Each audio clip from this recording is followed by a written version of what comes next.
Welcome aspirants. ये video series का third part है जिसमें हम लोग क्वेश्चन नंबर 68 से लेके क्वेश्चन नंबर 100 तक डिस्कस करेंगे। किसका? प्रीलिम्स 2022 के पेपर का, जो कि 5 जून 2022 को हुआ था। ठीक है, इसमें हम लोग कोशिश करेंगे क्वेश्चन वाइज एनालाइज करने का 68 टू 100, जैसे हम लोग ने पास्ट में क्वेश्चन नंबर 1 से लेके क्वेश्चन नंबर 67 तक किया। ठीक है, ये मेरे बारे में कुछ इन्फॉर्मेशन है, आप लोग पॉज करके देख सकते हैं। तो let's start directly 68 number question से। ठीक है, तो 68 नंबर क्वेश्चन दिया गया है कि in India which one of the following is responsible for maintaining price stability by controlling inflation. Control inflation कौन करता है? आरबीआई का रिस्पॉन्सिबिलिटी है। तो डायरेक्ट क्वेश्चन है, सिंपल, फंडामेंटल, इकोनॉमी। इकोनॉमी का क्वेश्चन है, फंडामेंटल क्वेश्चन है, इजी क्वेश्चन है। ठीक है, 69 नंबर क्वेश्चन पे आते हैं। With reference to non fungible tokens consider the following statement. अब नॉन फंजिबल टोकन्स क्या होता है, ये अपने को पता होना चाहिए साइंस एंड टेक के माध्यम से। ये करंट अफेयर्स का भी इसमें मिक्सचर है, और आइडिया ये है कि ये इमर्जिंग टेक्नोलॉजीज जो है, ब्लॉकचेन करेंसी, क्रिप्टो करेंसी और क्वांटम टेक्नोलॉजी भी है, वो भी इमर्जिंग टेक्नोलॉजी है। वैसे ही नॉन फंजिबल टोकन भी इमर्जिंग डिजिटल एसेट है। ठीक है, तो इसके बारे में आपको अवेयरनेस होना चाहिए, जिसमें हम लोग टेक्नोलॉजी यूज़ करते हैं। ठीक है, तो ये साइंस एंड टेक का है, फैक्चुअल है, और it is easy to medium. ठीक है ना, ये क्वेश्चन 69 नंबर, इसका आंसर मैंने ए मार्क किया। वैसे स्टेटमेंट आप चाहे तो पढ़ सकते हो कि digital representation of physical assets है, they can be traded, exchange, equivalency. No, ये ही बात में गड़बड़ आ जाएगा। तो नॉन फंजिबल का मतलब ही होता है कि वो सिमिलर है कि नॉन सिमिलर, उसी को फंजिबल नॉन फंजिबल हो जाता है। ठीक है ना, तो वहीं पे बात आ जाता है। 70 नंबर क्वेश्चन जो है, रिजर्वायर्स और स्टेट्स के ऊपर दिया है कि इसमें कुछ रिजर्वायर्स नाम दिए हैं और बताया कौन से स्टेट में है। सिंपल मैपिंग का सवाल है। रिजर्वायर के बारे में अगर आपको पता है तो आप इसमें कंसिडर कीजिए, सोचना, वरना आप तुक्का लगाने का भी ट्राई कर सकते हो, कॉमन सेंस से, पर उसमें रॉन्ग होने के चांसेस बहुत ज़्यादा है, क्योंकि ऑप्शन भी थोड़ा डिफरेंट स्टाइल का है। तो इस क्वेश्चन को मैं रेट करूँगा कि easy to medium to difficult rate करूँगा इस क्वेश्चन को मैं। और ये ज्योग्राफी मैपिंग का क्वेश्चन है। ठीक है ना, factual question. Then question number 71 पे आते हैं। क्वेश्चन नंबर 71 बता रहा है, in India which of the following compiles information on industrial dispute, closure, retrenchments and lay off in factories employing workers. ठीक है, अब फैक्ट्रीज में कोई भी इंडस्ट्रियल डिस्प्यूट हुआ तो ऑब्वियसली यूनियन वाला बात होना चाहिए, लेबर वाला बात होना चाहिए। तो कौन सा ऑर्गेनाइजेशन से बात करता है, तो आप आंसर टिक लगा सकते हो कॉमन सेंस से। बट आइडिया ये है कि ये क्वेश्चन किसका है। ये क्वेश्चन है अपना डिपार्टमेंट्स, मिनिस्ट्रीज, इकोनॉमी का सब डिवीजन बोल लीजिए आप। डिपार्टमेंट, मिनिस्ट्रीज गवर्नमेंट में जो होती हैं उनके बारे में अवेयरनेस का इन्फॉर्मेशन है। और ये कॉमन सेंस से हम लोग इसीलिए सॉल्व कर पाएंगे because we know labour bureau कुछ कुछ ऐसा काम करता है। ठीक है, तो 71 का इस तरह हम लोग सॉल्व कर सकते हैं। तो ईजी, फैक्चुअल एंड अवेयरनेस वाला सवाल है। 72 नंबर क्वेश्चन देखते हैं। In India what is the role of coal controller organisation. In general हम लोग इस तरह पढ़ते नहीं है ज़्यादा, तो फर्स्ट बार हम लोग को सुन के समझ में नहीं आएगा। पर हम लोग सिंस कंट्रोलर का मतलब जानते हैं कि कंट्रोलर ऑर्गेनाइजेशन क्या हो सकता है, तो उस हिसाब से हम लोग लॉजिकली गेस कर सकते हैं। सिंस इसमें 4 स्टेटमेंट है, एक भी हम लोग को नहीं पता, तो रॉन्ग होने के चांसेस बढ़ जाता है। तो इसको मैं इजी टू मीडियम रेट करूँगा, मीडियम रेट करूँगा फॉर। और ये मेनली समझ लीजिए कि गवर्नमेंट ऑर्गेनाइजेशंस के पार्ट, सब पार्ट के अंदर आएगा, इकोनॉमी के अंदर। और ये फैक्चुअली बोलूँगा मैं इसको। ठीक है ना, इसको एलिमिनेशन से सॉल्व कर पाओगे अगर आप ट्राई करोगे तो। 72 नंबर को। 73 number question, if a particular area is brought under the 5th schedule of the constitution of India, which one of the following statement best reflects the consequence of it. ठीक है, 5th schedule का मतलब क्या होता है, polity का सवाल है। पहली बार 5th शेड्यूल के बारे में डायरेक्टली पूछ रहा है, इंडियन पॉलिटी का सवाल है। इसमें लक्ष्मीकांत डायरेक्ट फैक्ट दिए हुए, पर आपको समझना चाहिए 5th शेड्यूल में क्या होता है। ट्राइबल एरिया का मैनेजमेंट के ऊपर सवाल है, एडमिनिस्ट्रेशन के ऊपर सवाल है, इसमें ट्राइबल एडवाइजरी काउंसिल बनना अलाउ किया गया है। ठीक है, इतना हम लोग को डायरेक्ट पता होना चाहिए। अब उसमें दिया हुआ कि this would prevent the transfer of land, tribal people, this would create local self governing body, they should convert that area into union territory, this state having such areas would be declare special category state. तो सी तो बिल्कुल ही गलत है। ठीक है, D अपने थोड़ा सा सोच सकते हैं कि शायद होता हो, create local self governing body in that area, ये ज़्यादा एक्यूरेट है। ठीक है ना, बेस्ट रिफ्लेक्स में ये आएगा बी नंबर 73 का। तो ये आप पॉलिटी का सवाल था, फैक्चुअल, थोड़ा सा awareness and application of knowledge and easy to medium में इसको रेट करूँगा, इजी सेट ज़्यादा। ठीक है ना, फिर 74 नंबर क्वेश्चन में आते हैं। द इंडिया सैनिटेशन कोalition, ये ग्रुपिंग टाइप का लग रहा है, इज अ प्लेटफॉर्म है, ये मेंशन कर दिया तो कोई दिक्कत नहीं है। तो प्रमोट सस्टेनेबल सैनिटेशन एंड विशेष देखिए, इसमें कोई कंटेक्स्ट नहीं दिया, दो स्टेटमेंट है सीधा। आपको अगर दोनों स्टेटमेंट में आपको एक भी स्टेटमेंट पता है तो आप इसमें गेस मार्किंग कर सकते हो। ठीक है, या फिर आप कॉमन सेंस से भी ट्राई कर सकते हो सॉल्व करने का। और ऐसा क्वेश्चन अगर फ्रंट में आता है, इसमें कोई कंटेक्स्ट नहीं दिखता, दो फंड ऑप्शन दिए गए हैं, तो आप उसको स्किप कर सकते हो। ठीक है ना, क्योंकि ये सब फैक्ट पे डिपेंड है, ये सब क्वेश्चन फैक्ट वाला है। ठीक है ना, to promote sustainable sanitation and is funded by the government of India and the World Health Organization। ठीक है ना, तो इसके लिए आपको इसके लिए आपको समझना पड़ेगा कि वर्ल्ड हेल्थ ऑर्गेनाइजेशन के बारे में आपको जानना पड़ेगा, गवर्नमेंट ऑफ इंडिया फंड करिए कि नहीं करिए वो को पता होना चाहिए, तो श्योरिटी नहीं हम लोग को, ठीक है। फिर national institute of urban affairs is apex body ministry of housing, तो इसके लिए भी आपको पता होना चाहिए फैक्ट। तो ये क्वेश्चन मैं तो स्किप करता एग्जाम में पहली बार आता तो फिर मैं सेकंड राउंड में लॉजिक कैसी करके ट्राई करता। तो fact about government ministry and उनके उनके जो फंक्शनरी और बॉडीज़ हैं या उनका जो इनिशिएटिव हो उनके बारे में क्वेश्चन है। तो मैं इसको मीडियम टू डिफिकल्ट मार्क करता अपने लिए, पर आप इसको मीडियम मान सकते हो, ठीक है ना। 75 नंबर क्वेश्चन क्या है, which one of the following has been constituted under environment protection act. अब इनमें से किसको इन्वायरमेंट प्रोटेक्शन एक्ट के अंदर बनाया गया, ठीक है। तो ये एकदम वन लाइनर क्वेश्चन है, इसको मैं ईजी बोलूँगा। इसको आप पकड़ लीजिए कि इन्वायरमेंट का सवाल है और आप इसको गवर्नमेंट बॉडीज़ के अंदर भी कंसिडर कर सकते हैं, factual and easy, okay.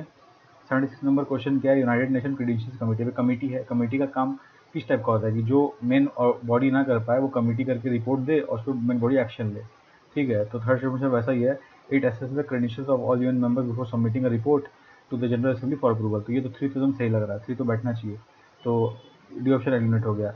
It traditionally meets इन मार्च जून सितंबर, अपने को नहीं पता, ये फैक्ट है। It is a committee setup bye UN security council and works under supervision, हो सकता है। तो अगर बेस्ट केस हो सकता है तो अपने को लगता है कि अब यूएन सिक्योरिटी काउंसिल का बात कर रहा तो यहाँ पे डाउट आएगा, सिक्योरिटी काउंसिल तो यार अपने को डिफेंस और सिक्योरिटी देखती है, तो यहाँ पे इस वजह से रॉन्ग हो सकता है। तो बेस्ट केस सिनेरियो अगर हो पाएगा तो या तो 3 होना चाहिए या सी होना चाहिए, तो इन दोनों में से आपको रिस्क लेना पड़ेगा। अगर आपको अवेयरनेस है तो वेल एंड गुड, वरना फैक्चुअल कॉन्सेप्ट होने के कारण इसको हम लोग स्ट्रांगली मार्क नहीं कर सकते, अपने को गेस लेना पड़ेगा इसमें, ठीक है। तो यूनाइटेड नेशन क्रेडेंशियल कमेटी वाला क्वेश्चन जो है ये फैक्चुअल इंटरनेशनल ऑर्गेनाइजेशन का पार्ट है एंड ईजी टू मीडियम में इसको बोलूँगा, ठीक है, मीडियम की तरफ ज़्यादा। देन 77 नंबर क्वेश्चन पे आते हैं। 77 नंबर क्वेश्चन में बता रहा है कि विच one of the following statement best discuss polar code. Polar code देख के लग रहा है एनवायरमेंट से जुड़ा हुआ कोई बात होगा। इंटरनेशनल कोड है कुछ ऐसा बता रहा है, ठीक है। एग्रीमेंट ऑफ ऐसा बता रहा है, सेट ऑफ नॉर्म्स ऐसा कोई बता रहा है, ट्रेड एंड सिक्योरिटी एग्रीमेंट ऐसा बता रहा है। तो अगर मैं पहले इंस्टेंस में सोचूं तो मेरे को कोई ना कोई ये सेट ऑफ नॉर्म्स ज़्यादा लग रहा है, पोलर कोड, ठीक है ना। अगर ऐसा कोई इंटरनेशनल कोड तो ऑब्वियसली इंटरनेशनल कोड हो सकता है, पर safety for ships operating in polar water ये भी पॉसिबल लग रहा है। Set of norms followed by countries whose scientist undertake research studies in the north pole and south pole, ये ज़्यादा सही लग रहा है गेस करने के टर्म्स में। और फर्स्ट राउंड में मैं इस क्वेश्चन को स्किप करूँगा। अब ये फैक्चुअल है, करंट अफेयर्स बेस्ड है, साइंस एंड टेक या एनवायरमेंट से मिलता जुलता कॉन्सेप्ट है। It's more about awareness of things, एक डेप्थ का सवाल है ये, तो इसको मैं मीडियम रेट करूँगा, ठीक है। तो reference to United Nation general assembly consider the following statement, UN General Assembly can grant observer status to non-member states, बिल्कुल कर सकता है। Intergovernmental organization can seek observer status in UN General Assembly, ठीक है, ये भी सही भी है, अवेलेबल भी है, भी सही है।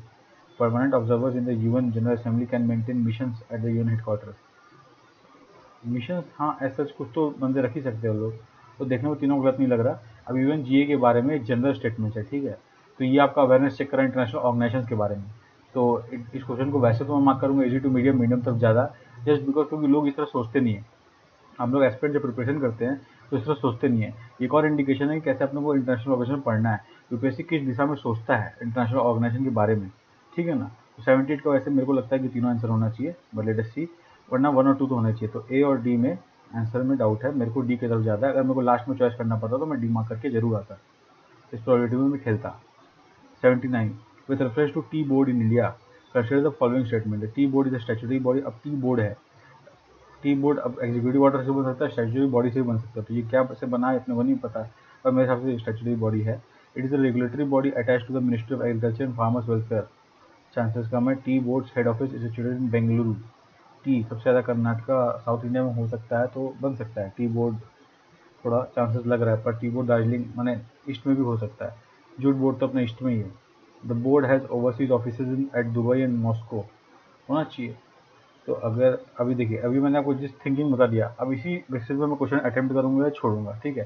तो अभी टी बोर्ड के बारे में हम लोग ब्रॉडली ऐसे पढ़ते नहीं हैं, ठीक है। अब देख सकते हैं कि 2022 में कैसे कैसे क्वेश्चन आए थे जहाँ पे आपको ऑर्गेनाइजेशन बेस्ड ज़्यादा क्वेश्चन पूछ दिए, बॉडीज और ऑर्गेनाइजेशन बेस्ड।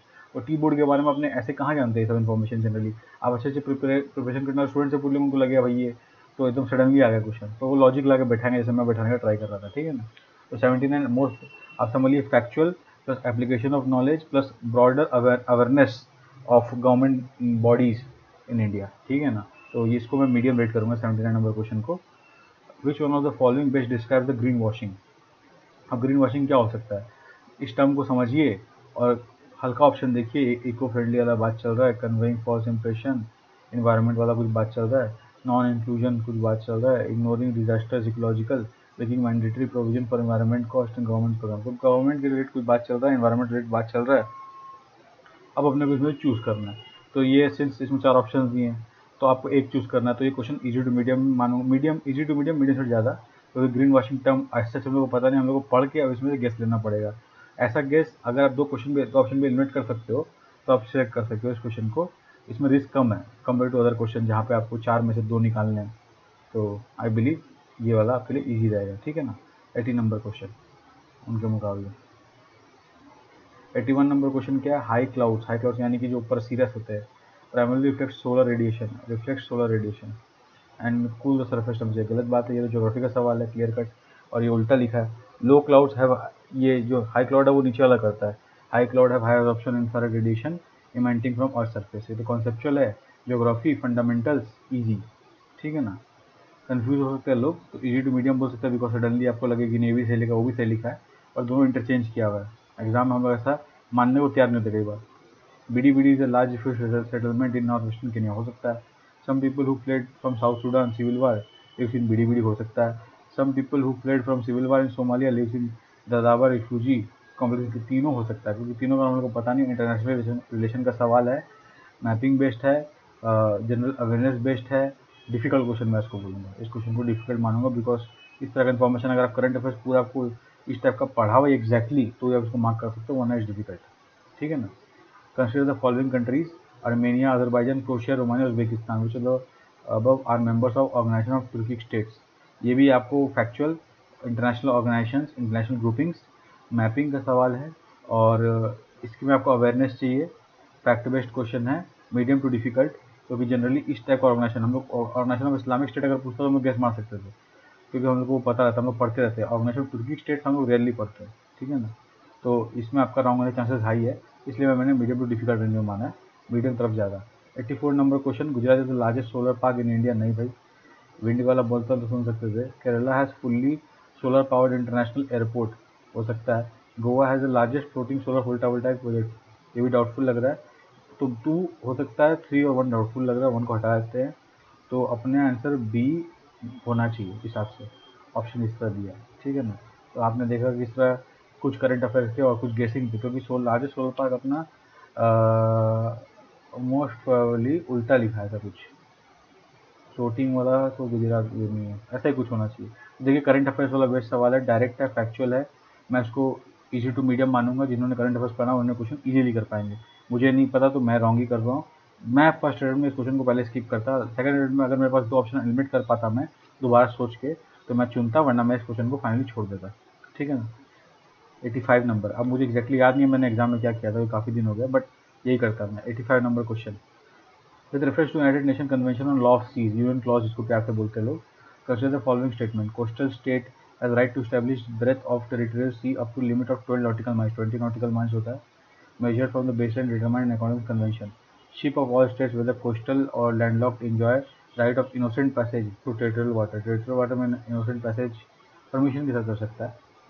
परमिशन ये ऐसा कुछ लॉ नहीं है, परमिशन जरूरी है सब में। Exclusive economic zone shall not extend beyond 200 nautical miles from the baseline from which the breadth of territorial sea is measured. बिल्कुल सही बात है, एकदम करेक्ट है। 3 सही है और 1 और 2, 1 तो मुझे गलत लग रहा है, तो मोस्ट प्रॉब्ली मैं बी के समझाना चाहूँगा, ट्राई टू चूज। तो इस तरह यूएन क्लॉज के बारे में कुछ प्रोविजंस पूछ दिए हैं, देखिए कैसे कैसे क्वेश्चन पूछ दिए इस बार इंटरनेशनल रिलेशन, इंटरनेशनल ऑर्गेनाइजेशन लेके, तो ये दिक्कत थी इस बार के पेपर में। विच one of the following statement best reflects the issue of Senkaku island. Senkaku island Japan China के बीच का आइलैंड है, उनके बीच में इशू चल रहा है। जापान बोल रहा तो मेरा ही है, चाइना बोल रहा मेरा है, जहाज भेज रहा है चाइना हड़काने के लिए जापान को। Generally believe that there artificial island made of country by a country around South China Sea, ठीक है। China and Japan engage in maritime disputes over this island East China Sea, बिल्कुल सही, सबसे सही और यही है। 87 consider the following pairs country दिया है, उनमें important reason for being news recently. अब देखिए पूरा करंट अफेयर का सवाल है, ये मैपिंग कंट्री और उनके क्या इश्यूज़ की वजह से वो न्यूज़ में थे, आपको अवेयरनेस है डायरेक्टली कर सकते हैं। इसको मीडियम टू डिफिकल्ट मार्क करूँगा, सिंस ये इस टाइप का क्वेश्चन आपको चुनना है। सो फैक्चुअल और करंट अफेयर्स, इंटरनेशनल रिलेशंस, ठीक है ना। 88 region often mentioned in news and country. अब ये रीजन का बात बोल दिया है, पहले कंट्री और ये न्यूज़ में क्यों ये न्यूज़ में थे और वो किस कंट्री की वजह से न्यूज़ में थे, ठीक है ना, उस तरह का बात है। तो ये भी same international relation, factual and medium to difficult दोनों question. 89 with reference to Indian laws about wild life protection. Wild life protection पर अपने जो लॉज है, कानून है, consider the following statement. Wild animals are sole property of the government. ऐसा इसको बहुत डिबेट हुआ था क्वेश्चन में, इस स्टेटमेंट पर at least. When a wild animal is declared protected, such animal is entitled for equal protection whether it is found protected area in protected or outside। ठीक है, सही बात है। नहीं, लेकिन वैसे प्रोटेक्टेड एरिया में ज़्यादा उनका प्रोटेक्शन होता है, पर हाँ अगर किसी एनिमल को प्रोटेक्टेड घोषित कर दिया तो उसके लिए लॉस तो चेंज हो जाता है। जैसे टाइगर, अब लायन भी समझ लो, अब गिर का लायन अगर बाहर घूमेगा तो प्रोटेक्टेड थोड़ी ना, ऐसा थोड़ी ना, प्रोटेक्टेड तभी भी रहेगा वो। Apprehension for protected wild animals becoming a danger to human life is sufficient ground for it to capture and killing। Apprehension of protected wild animal becoming danger. देखिए, प्रोटेक्टेड वाइल्ड एनिमल ऐसा लिखना एकदम गलत बात है। कोई भी वाइल्ड एनिमल अगर डेंजर हो जाता है ह्यूमन लाइफ के लिए तो उसको अपने शेड्यूल 5 है about the I think wild life protection act, उसके अंदर उसको कल कर सकते हैं, ठीक है ना। तो ये प्रोविजन है। अब ये जानकारी के साथ अपने को उसको एलिमिनेशन खेलना पड़ेगा और उसको मार्क करना पड़ेगा। सो इसका इन्वायरमेंट सब्जेक्ट का नाम है, इन्वायरमेंटल लॉज सब टॉपिक। ये क्वेश्चन मैं मीडियम मार्क करूँगा और फैक्ट्स आपको कुछ पता है तो आपके लिए इजी रहेगा, वरना it will be difficult to mark, ठीक है ना। पर ये मार्क करना जा सकता है, लिमिट करके किया जा सकता है सच सर्टेन इन्फॉर्मेशन के साथ। Certain species of which one of the following organisms are well known as cultivators of fungi. इनको फंगी कल्टिवेटर्स बोला जाता है। अब स्पीशीज का बात किया है तो अब सोचिए, कॉमन सेंस लगाइए, इजी क्वेश्चन है। वैसे इजी क्वेश्चन नहीं बोलूँगा, हाँ, पर ये क्वेश्चन अटेम्प्ट करने लायक, मैंने इसको समझने लायक इजी है, तो टाइम कम लगेगा। इस क्वेश्चन को पढ़िए, अगर आपको पता है मार्क कीजिए तो कीजिए। फैक्चुअल क्वेश्चन मैं बोलूँगा इसको, इसमें एप्लीकेशन ऑफ नॉलेज भी नहीं है, अवेयरनेस का बात है, सिर्फ अवेयरनेस एंड फैक्ट। तो क्वेश्चन को मैं इजी टू मीडियम मार्क करूँगा, मीडियम से ज़्यादा, क्योंकि कई जन को ऐसे पता हो जरूरी नहीं है, ठीक है ना। देन 91 नंबर क्वेश्चन पे आते हैं। 91 नंबर क्वेश्चन जो है, site of Ashoka's major rock edicts. अब अशोका का रॉक एडिक्ट कहाँ, अफगानिस्तान तक था, सब जगह पाया जाता था, ठीक है, उसका नाम दिया हुआ है और लोकेशन ऑन द स्टेट। अब अच्छा, ये किस स्टेट में लोकेटेड, धौली कहाँ था, सबको पता धौली कहाँ था, तो इसमें करेक्ट का मार्क करना आपको। तो ये थोड़ा क्वेश्चन कंपैरेटिवली इजी है, क्योंकि इस बारे में टॉपिक अगर पढ़ते हैं हम लोग, तो इसको मैं इजी टू मीडियम मार्क करूँगा, मीडियम तरफ ज़्यादा। और since because of the option, the type of option it is given, और इसमें से आपको 4 में से 2 तो लगभग पता ही होंगे, धौली और कलसी तो पता ही होगा, उसके बाद आपको बाकी 2 में दिक्कत आ सकता है अगर आपको नहीं सुना है तो, ठीक है ना। Consider the following pairs, king dynasty, king का नाम दिया, उनकी डायनेस्टी का नाम दिया, उनको मैच करके कॉलम करना अपने को। अब इसमें भोजा आपको पता हो सकता है, नागाभट्टा पता हो सकता है, ठीक है ना। बाकी 2 में बताओ दिक्कत आ सकता है अगर आपको, क्योंकि देखिए अब कौन कौन डायनेस्टी का बात किया, अब डायनेस्टी सोचिएगा, हम लोग डायनेस्टी वाइज पढ़ते हैं ना जनरली, चंडेला, परमार, गुर्जर प्रतिहारा और राष्ट्रकूटा। आप सोचोगे अपने हिस्ट्री के सिलेबस में जनरली में गुर्जर प्रतिहारा और राष्ट्रकूटा ज़्यादा पढ़ता है। चंडेला और परमार तो हल्का हल्का मेंशन कभी कभी आता है। चंडेला किंग जो है, जो कि फॉर द खजुराहो टेम्पल जो पॉपुलर है जिनके लिए, वो तो कभी कभी नाम आता है, ठीक है ना। तो इस तरह आपको डिफिकल्टी हो सकता है इस क्वेश्चन में, बट स्टिल मैं उसको मीडियम मार्क करूँगा, बिकॉज किसी लोगों को 2 भी नाम पता है तो they can take a guess, कुछ तो एलिमिनेट हो जाता है इसमें, एलिमिनेशन से अपने रिस्क कम हो जाता है, तो they can take a guess in this, ठीक है। ये हिस्ट्री का सवाल है, factual and medium. Which one of the following statement about Sangam literature in ancient South India is correct. अब संगम लिटरेचर का बात किया है, ठीक है ना, एंशिएंट इंडिया का बात है, तो Sangam poems are devoid of any reference to material culture, तो गलत बात है, क्लियर कट गलत बात है। Social classification of varna was known in Singapore, ये बोल सकते हैं yes. Sangam poems are no reference to warrior ethic, ये भी गलत है, वॉरियर एथिक तो है ही। Sangam literature refers to magical forces as irrational, ये भी गलत है। तो बी ही मोस्ट प्रोबेबल आंसर बैठता है। क्यों? क्योंकि देखिए संगम में बाकी तीनों चीज़ देखा गया। अगर आपने संगम की 2 स्टोरी के बारे में भी जानते हो, मेकल 2 एपिक है संगम लिटरेचर का, पोएम्स तो उसका 4000 पोएम का एक बुक था उनका, देखिए सब नाम मैं भूल, काफ़ी टाइम हो गया प्रिपेयर किए हुए, 5-6 महीना हो गया प्रीलिम्स के लिए तो खासकर। बट उसके अलावा अगर आप ये सोचो कि मनी मेकलाई एक था और एक कन्नागी था, कन्नागी का एक एपिक था, इन दोनों का भी सेंस आपको है ना, तो उनके पोएम्स में वो वाला एलिमेंट भी कैप्चर हुआ है, ठीक है, स्टोरी में भी पोएम में भी। तो सिंस आपको पता है कि कन्नागी की स्टोरी में पोर्ट का बात किया तो मटेरियल कल्चर है वहाँ पे, वॉरियर एथिक का बात की क्योंकि वहाँ पे दिखाया गया कि लोग थोड़ा देश प्रेमी रहे हैं, ठीक है ना, और ट्रेड भी होता है, ट्रेड का प्रोटेक्शन के लिए वॉरियर्स भी रहे हैं।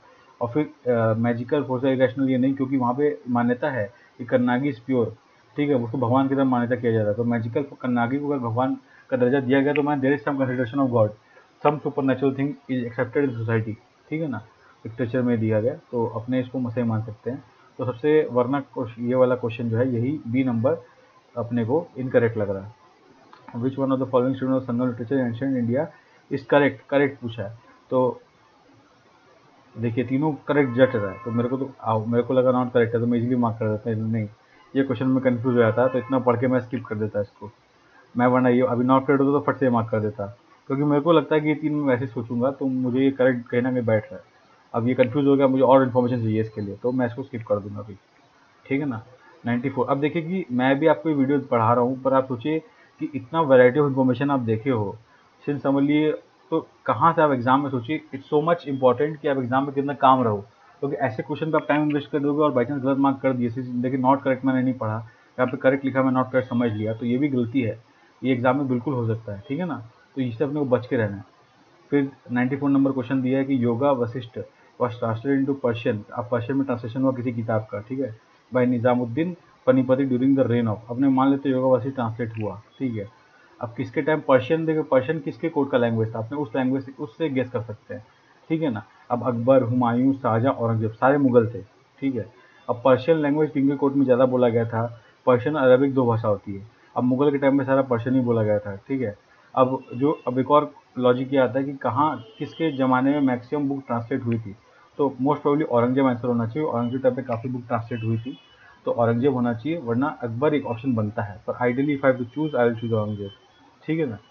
The world second tallest statue is in sitting pose of Ramanuja was inaugurated of prime minister. अब देखिए दो क्वेश्चन प्राइम मिनिस्टर पे है, ये क्वेश्चन प्राइम मिनिस्टर पे है, ये भी क्वेश्चन प्राइम मिनिस्टर पे है, प्राइम मिनिस्टर ने विजिट किया उसके रेफरेंस में उन्होंने पूछा, तो सोचिए करंट अफेयर्स कितना इंपॉर्टेंट हो गया।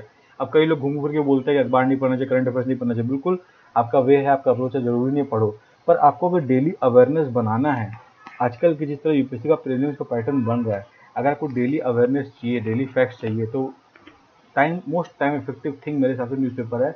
उसका वो नोट्स नहीं बनाना, बस वो पढ़ना है, उसको अंडरस्टैंड करना है, ठीक है ना। आपको उसी रिवीजन हो जाएगा, आपको बस कंटेक्ट देना कि दुनिया में क्या क्या चल रहा है, उतना आपको ध्यान रहेगा तो आपको ऑप्शन एलिमिनेशन में कितना ईजी हो जाएगा आप समझिएगा। बिकॉज ऐसे क्वेश्चन में स्टडी आपको हिंट नहीं आता है, विच of the following statement correctly represent the teaching of Ramanuja. अब टीचिंग ऑफ रामानुजा का बात किया, स्टैटिक सवाल है, ठीक है। अब देखिए best means of celebration is devotion, Veda side. अब रामानुजा कौन थे, रामानुजा का बेसिक प्रिंसिपल आप पता कर लीजिए, रामानुजा किस में बिलीव करते थे, अद्वैत वेदांत में बिलीव करते थे, विशिष्ट देव वेदांत में बिलीव करते थे, कि द्वैत वेदांत में बिलीव करते थे। इससे आपको सेंस मिल जाएगा कि वो वेदा में मानते थे कि वेदा में नहीं मानते थे, ऑब्वियसली, तो उस हिसाब से आप एलिमिनेट कर सकते हो ये क्वेश्चन। ये इंडियन फिलोसफी पार्ट है, इंडियन हिस्ट्री का, उस आर्ट एंड कल्चर भी बोल सकते हो, उसमें लिटरेचर के अंदर इंडियन फिलोसफी का पार्ट सिलेबस है, उसके ये क्वेश्चन है, ठीक है। तो इसको मैं मीडियम मार्क करूँगा। 96 Prime Minister inaugurated the new circuit house near Somnath Temple at Veraval. Which of the following statements correct near Somnath Temple? Somnath temple आपको पता होगा बहुत बार इन्वाइट हुआ है, ठीक है। Somnath temple one of the jyotirlinga shrines, ठीक है, मान सकते हैं। वह description of Somnath temple was given by Albinoni, बिल्कुल। Pran Pratishtha of Somnath temple, installation of present temple was done by president S Radhakrishna, बिल्कुल सही बात है। तो ये आपको, अगर सोमनाथ टेम्पल जो कि बहुत पॉपुलर है अपने हिस्ट्री में, काफ़ी बार उसको अरब इन्वेटर्स, अफगान से आए हुए इन्वेटर्स काफ़ी बार इन्वेट कर चुके हैं, तो इसका जनरल इंपॉर्टेंस भी बनता है, और रिसेंटली प्राइम मिनिस्टर विजिट कर गया तो इसका इंपॉर्टेंस ऐसे ही बन गया। तो ये चांसेस है, इसको थोड़ा ईजी टू मीडियम में मार्क करूँगा, कई लोगों से जानकारी हो सकता है, ठीक है ना, तो इसको ईजी टू मीडियम में मार्क करूँगा क्वेश्चन को, फैक्चुअली है। द 97 नंबर क्वेश्चन आता है, which one of the following statement best describe the role of B cells and T cells in human body. ये कोविड-19 के कंटेक्स्ट में वैक्सीन बनने के टाइम बहुत सारा रिएक्शन, साइंटिफिक चर्चा हुआ था कि कैसे इंसान का बॉडी इम्यूनिटी कैसे वर्क करता है, उसके कंटेक्स्ट में क्वेश्चन दिया गया था, और ये साइंस का क्वेश्चन है, फैक्चुअल क्वेश्चन है, इसको ईजी टू मीडियम मार्क करूँगा। अगर किसी ने करंट अफेयर्स पढ़ा है तो उससे भी इनको कुछ अवेयरनेस हो सकता है, दैट्स वाई, ठीक है ना। Consider the following statement, other than those made by humans nano particles do not exist in nature. कितना गलत बात है, नैनो पार्टिकल नेचर में सबसे पहले फाइंड हुआ था, ह्यूमन तो भाई बाद में बनाना चालू किया, तो वन तो गलत है, तो वन ही एलिमिनेट कर देंगे, तो अपने पास इतना बदल गया, 3 करेक्ट है, तो अब सिर्फ 2 चेक करना है। Nano particles of some metallic oxides are used in manufacture of some cosmetics, बिल्कुल हो सकता है, तो होता ही है कई कई बार, इसलिए अपने बोलते हैं कि ज़रा मेकअप लगाना नहीं चाहिए, तो आंसर इसका डी होना चाहिए आइडियली। और ये क्वेश्चन साइंस एंड टेक का है, इजी क्वेश्चन मैं बोलूँगा, application of knowledge and awareness, ठीक है ना। 98 नंबर होगा। 99 DNA barcoding can be a tool to. अब डीएनए बारकोडिंग आप समझो क्या होता है। डीएनए क्या होता है, आइडेंटिफाई करने के लिए होता है जीन्स को, अब उसका बारकोडिंग आप कर दिए तो अपने स्पीशी आइडेंटिफाई कर सकते हैं। Assess age of the plants, chances है। डिस्टिंग्विश अमंग स्पीशीज, ये सबसे ज़्यादा कर सकते हैं। टू तो बिल्कुल सही है, टू जहाँ नहीं वो ऑप्शन हटाई दो, तो अपना इसी बचा सी और डी। आपने 1 और 3 में चेक करना, अगर 3 सही मिल गया तो मज़ा आ गया। आइडेंटिफाई अनडिजायरेबल एनिमल और plant material in processed food, ये भी कर सकते हैं। तो मेरे हिसाब से मैं इसका डी मार्क करता, ठीक है।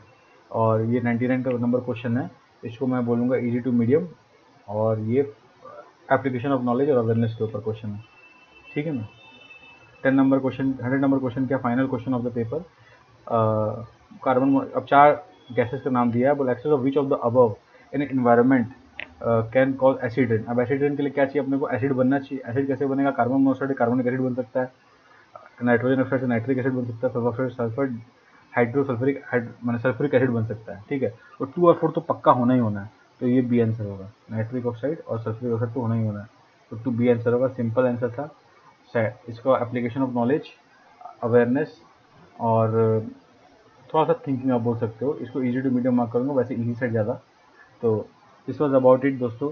सो जैसा आप देख रहे हो कि हमने पूरा पेपर डिस्कस कर लिया है, तो इसमें से कि हमारे लिए लर्निंग यही आती है कि प्रीलिम्स का पेपर जो है कैसा भी हो सकता है, ठीक है। जैसे इस बार का जो पेपर था 2022 का पेपर, उसमें international relations, organisations, government organisation, खासकर इंटरनेशनल ऑर्गेनाइजेशन पे काफ़ी फोकस था, उनके फंक्शनिंग पे, ठीक है। तो इस तरह का पेपर भी इस साल यूपीएससी सरप्राइजिंग एलिमेंट बनाया था। जैसे लास्ट ईयर 2021 में यूपीएससी ने फोकस किया, साइंस एंड टेक्नोलॉजी बहुत ज़्यादा फोकस किया था, उसमें कुछ कुछ रैंडम क्वेश्चन आ गए थे जो लोग इमेजिन भी नहीं कर रहे थे। उसके पैसा एग्रीकल्चर में किया था, ठीक है। और जो 2021 का पेपर था तो स्पोर्ट्स के भी क्वेश्चन आ गए थे, सरप्राइजिंग 4 क्वेश्चन स्पोर्ट्स के, किसी को चमक ही नहीं था क्या करना। तो इस तरह का सरप्राइज एलिमेंट यूपीएससी हमेशा रखता है, because remember UPSC prelims is the exam of elimination.